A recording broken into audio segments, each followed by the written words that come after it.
Every day he tended the cemetery, mowed grass, watered flowers, maintained headstones in respectful silence.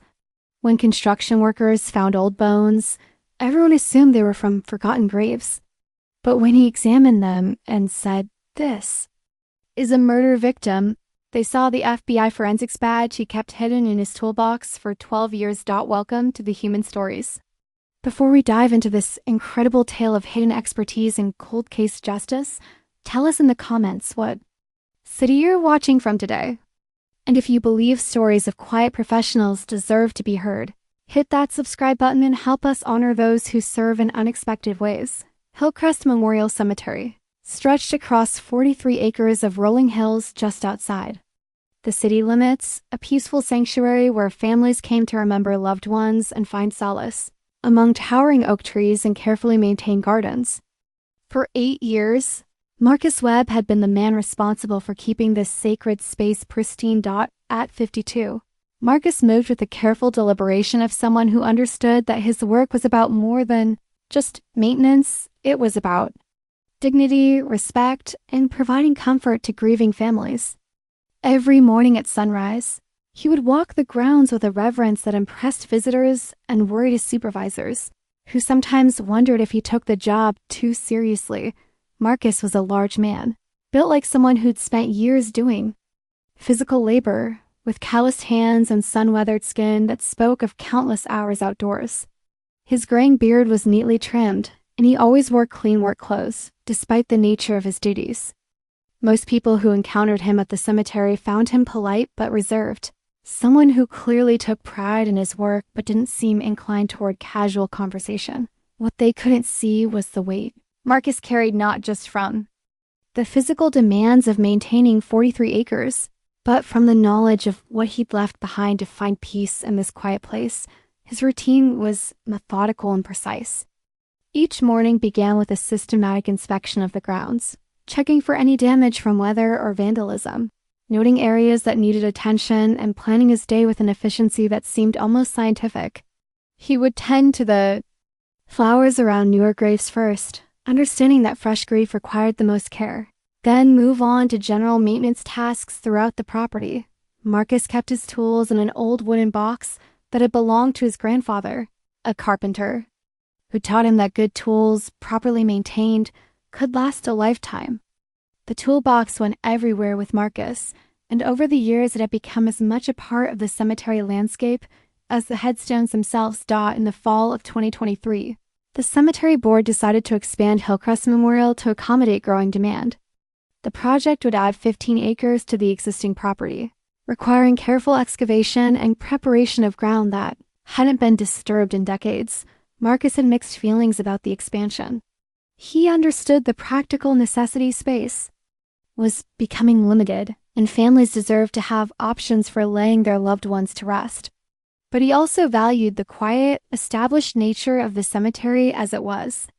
Change, even necessary change, often brought complications. The construction crew arrived on a crisp October morning, led by a foreman named Jim Rodriguez, who'd been doing cemetery work for 20 years. Jim was experienced enough to know that working in and around burial grounds required special sensitivity, and he briefed his crew on the importance of treating the site with respect. "We might encounter old graves that aren't properly marked," Jim told his workers. "This land has been here for over a century, and record keeping wasn't always perfect. If we find anything that looks like human remains, we stop work immediately and notify the proper authorities." Marcus appreciated Jim's professionalism and made himself available to answer questions about the property's history. The cemetery's records went back to 1892, but there were gaps, and Marcus had spent years learning the land well enough to spot irregularities that might not be obvious to outside workers. The first week of excavation proceeded smoothly. The crew worked methodically, removing topsoil and preparing the foundation for new roads and burial sections. Marcus continued his regular duties while keeping an eye on the construction, ensuring that existing graves weren't disturbed and that the peaceful atmosphere of the cemetery was maintained as much as possible. It was during the second week that everything changed. Thursday morning, October 19th, started like any other day. Marcus began his rounds at dawn, checking on recent burials and tending to the autumn flowers that families had left. The construction crew arrived at 7 a.m. and resumed work on the expansion area, focusing on a section that would eventually become a new garden area for cremated remains. At approximately 9:30 a.m., one of the excavator operators called out to his foreman. The machine had encountered something that wasn't showing up on any of the site surveys. What appeared to be human skeletal remains about 3 feet below the surface. Jim Rodriguez immediately halted all work and called Marcus over to assess the situation.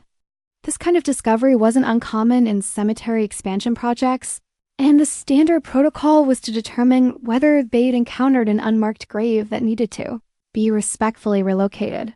Marcus arrived at the excavation site carrying his toolbox, as he always did when called to investigate anything unusual on the grounds. The construction workers had gathered around the exposed area, talking in hushed tones appropriate to the setting. "Looks like we hit an old burial," Jim said to Marcus. "No headstone, no marker we can see. Probably dates back to when record keeping was less formal." Marcus set down his toolbox and knelt beside the excavation. What he saw made him pause in a way that had nothing to do with reverence for the dead, and everything to do with 20 years of training he'd hoped never to use again.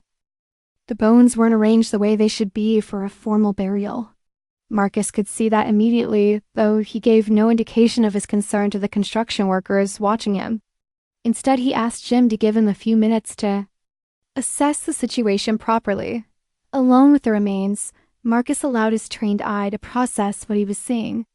The skeleton was incomplete, not because of age or deterioration, but because it had been buried hastily, without ceremony or care. The positioning was wrong, the depth was wrong, and most telling of all, there were clear indicators of trauma that no cemetery burial would show. Marcus stood up slowly, his mind racing through possibilities and protocols he hadn't thought about in over a decade. He looked at the construction crew who were waiting for his assessment, then at his toolbox, where evidence of his former life lay hidden beneath gardening supplies and maintenance tools.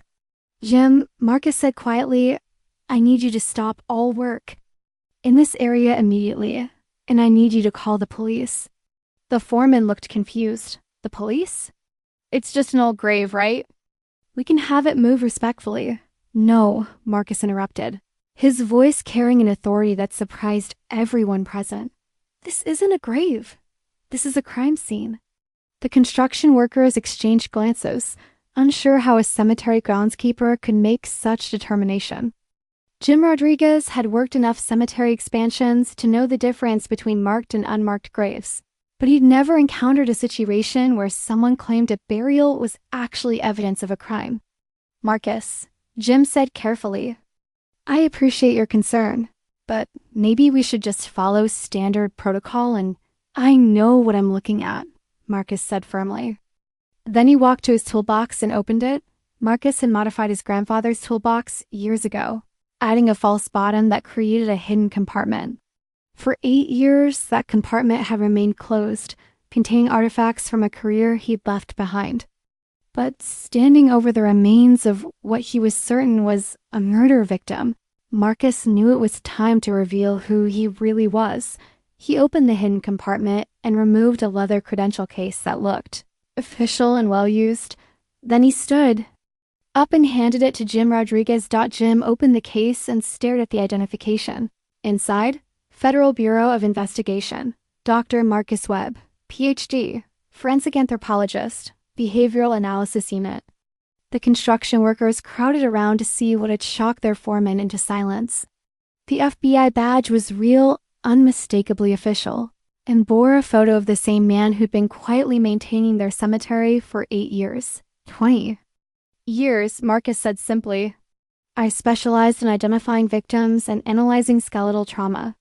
I retired 12 years ago, but I know what I'm looking at here.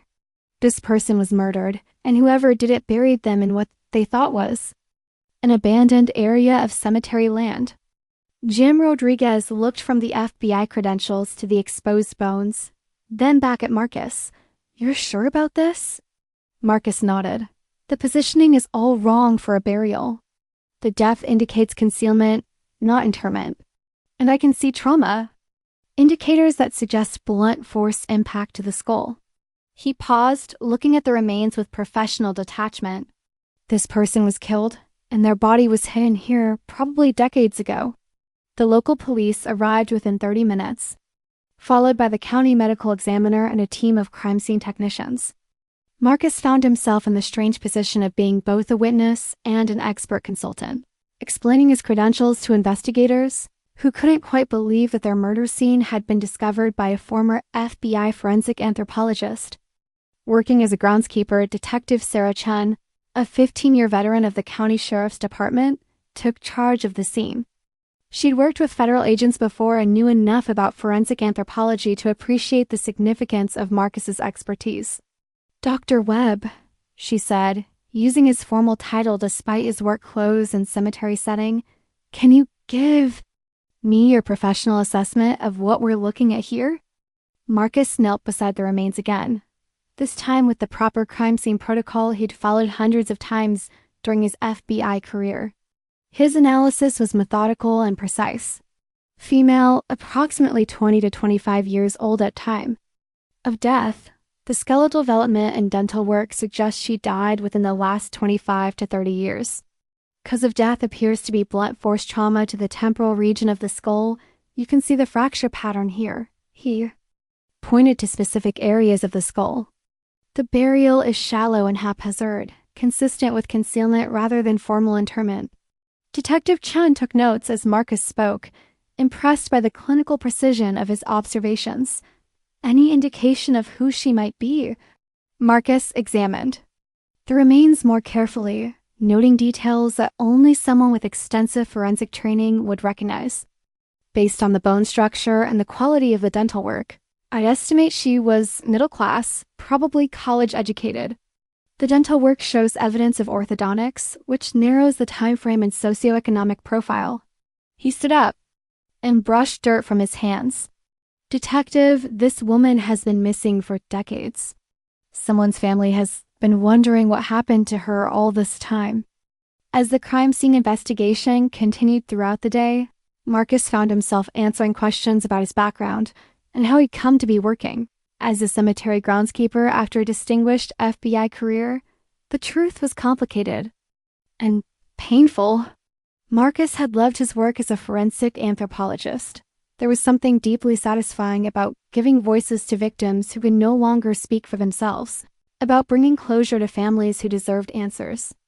But 20 years of examining murder victims, of testifying in court about the final moments of people's lives, had taken a toll he hadn't anticipated. The breaking point had come during a case involving multiple child victims.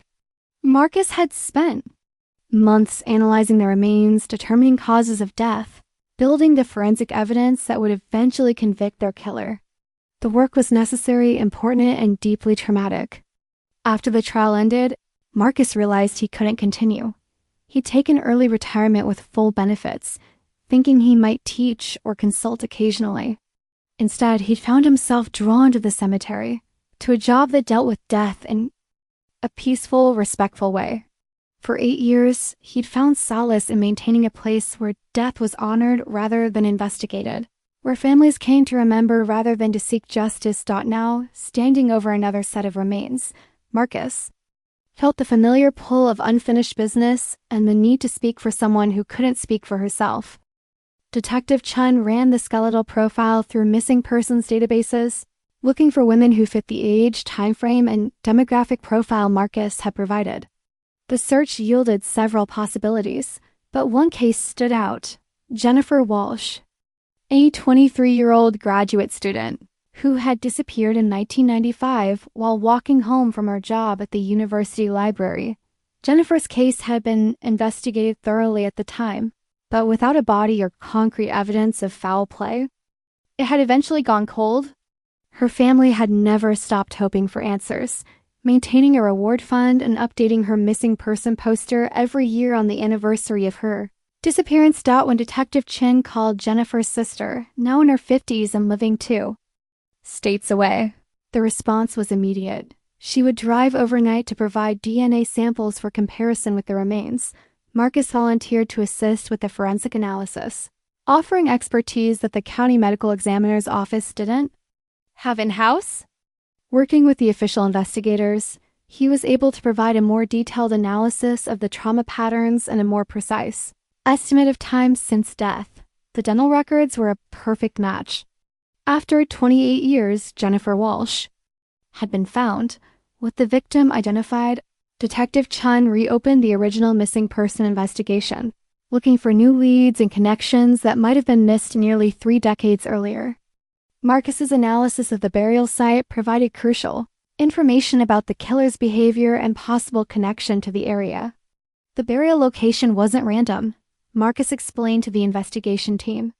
This section of cemetery land was undeveloped in 1995, but it wasn't easily accessible to the public. Whoever buried Jennifer here knew the area well. They knew it was unlikely to be disturbed, and they knew how to access it without being seen. This analysis led investigators to focus on people who would have had legitimate reasons to be familiar with cemetery grounds in the mid-1990s. They looked at employees, contractors, and frequent visitors, building a list of potential suspects who had both opportunity and access.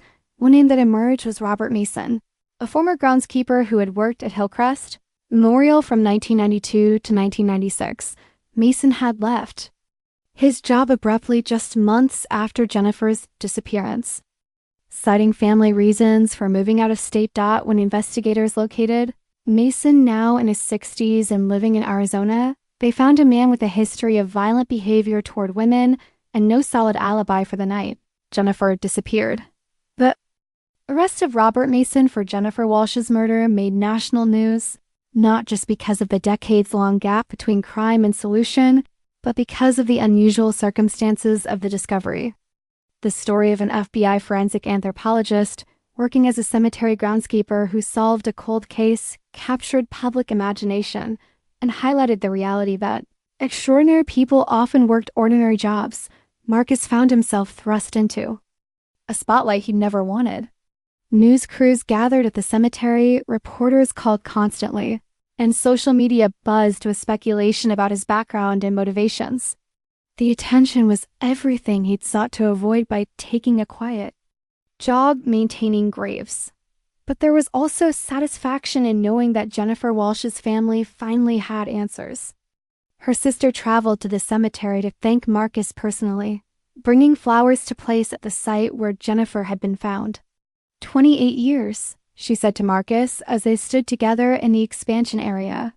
28 years of not knowing, of hoping she might still be alive somewhere. You gave us closure, you gave us peace. Marcus, uncomfortable with praise but understanding its necessity, simply nodded. She deserved to be found. She deserved justice. In the weeks following the arrest, Marcus faced a decision he hadn't anticipated. The FBI reached out through official channels, offering him consulting opportunities on cold cases involving unidentified remains. Local law enforcement agencies expressed interest in his expertise. The county medical examiner offered him a position. As a forensic consultant, all of the offers were tempting, and all of them represented a return to work that had once given his life meaning and purpose. But Marcus had spent 8 years building a different kind of life, one focused on peace rather than justice, on honoring the dead rather than investigating their deaths. He discussed the situation with Dr. Patricia Reynolds, the FBI psychologist, who had helped him through his retirement transition 12 years earlier. She wasn't surprised that solving Jennifer's case had reopened his interest in forensic work. "You never really retired from being who you are," she told him during a phone consultation. "You just found a different way to honor the dead. The question is whether you're ready to handle the emotional weight of active casework again." Marcus spent long hours walking the cemetery grounds, thinking about the choice before him. The work had been fulfilling, but it had also been devastating. He'd left it behind for good reasons, and those reasons hadn't changed, but Jennifer Walsh's case had reminded him that his expertise could still make a difference, could still bring closure to families who deserved answers. Marcus's solution was characteristically thoughtful and measured. Rather than returning to full-time forensic work or abandoning his expertise entirely, he chose a middle path that honored both his need for peace and his ability to help solve cases. He negotiated an arrangement with the county medical examiner to serve as a consulting forensic anthropologist on an as-needed basis, focusing specifically on cold cases involving unidentified remains. The work would be part-time, allowing him to continue his role at the cemetery, while also putting his expertise to use when it could make a difference. The first case under the new arrangement came within a month.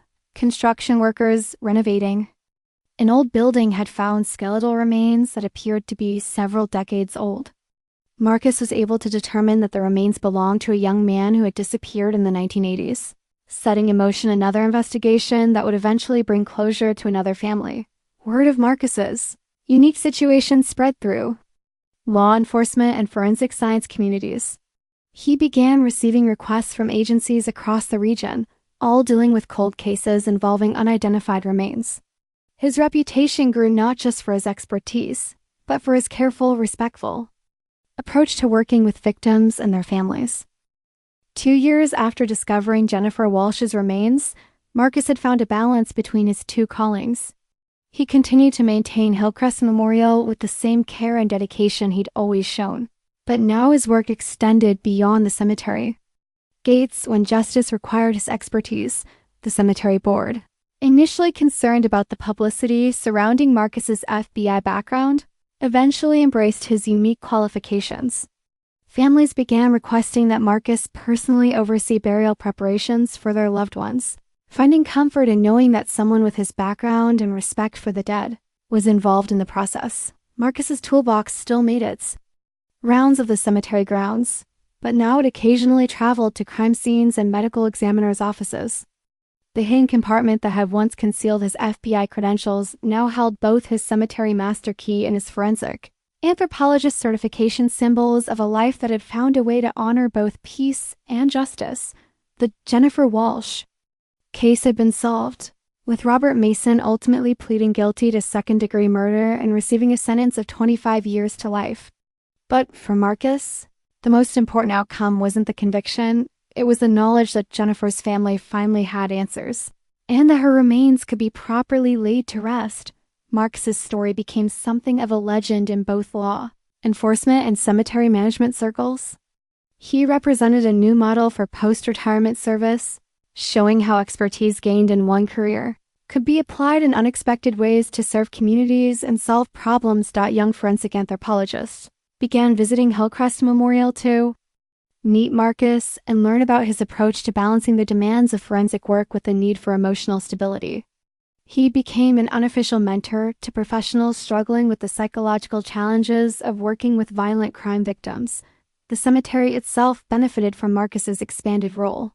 Families appreciated knowing that their loved ones were cared for by someone who understood death from both scientific and spiritual perspectives.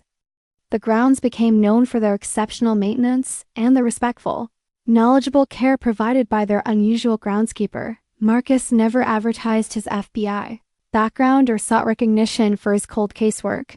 He remained focused on his primary responsibility, maintaining a peaceful place where families could honor their loved ones.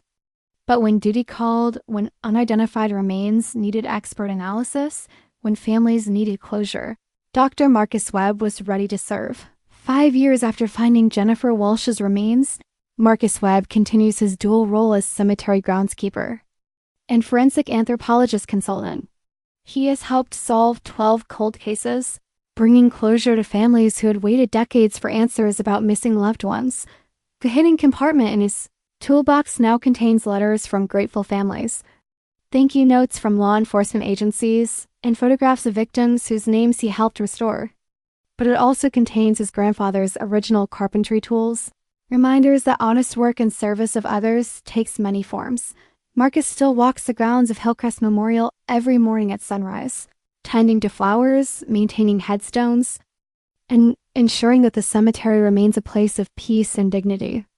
The work that once provided him refuge from the violence and trauma of forensic investigation now serves as the foundation for a more balanced approach to using his expertise.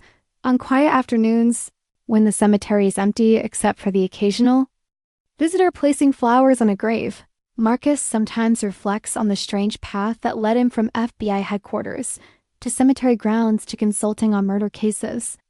The journey wasn't one he could have planned, but it was one that had taught him that service takes many forms, and that expertise, once gained, carries a lifelong responsibility to use it for good. The bones of Jennifer Walsh and the other victims he's helped identify have found their final rest in consecrated ground, honored and remembered rather than hidden and forgotten. For Marcus, that transformation from evidence to remembrance represents everything he values about his unusual career path. Some people serve by investigating crimes. Others serve by maintaining sacred spaces. Marcus Webb learned that sometimes serving justice and serving peace weren't opposing callings. They were two aspects of the same commitment to honoring the dignity of human life, both in death and in memory dots. So I ask you now, have you ever encountered someone working a job that seemed too simple for their obvious expertise? Someone whose skills and knowledge seemed to run deeper than their current role required? Share their story in the comments. Tell us about the hidden experts you've known. Because here at the Human Stories, we believe that extraordinary people often choose ordinary jobs for extraordinary reasons, and that wisdom, once gained, finds ways to serve even when circumstances change. Thank you for watching. If this story moved you, please share it and subscribe. Help us honor the quiet professionals who use their expertise to serve others, often in ways that go unrecognized until the moment their skills are desperately needed. And remember the next time you encounter someone in a service job, look a little deeper. You might be meeting someone whose background could amaze you and whose choice to serve in simple ways speaks to a character that's anything but ordinary. This video is a fictional dramatization created for entertainment purposes only. Any resemblance to real individuals, locations, or events is purely coincidental. This story was crafted to highlight themes of service, expertise, and the dignity of all honest work through emotional storytelling.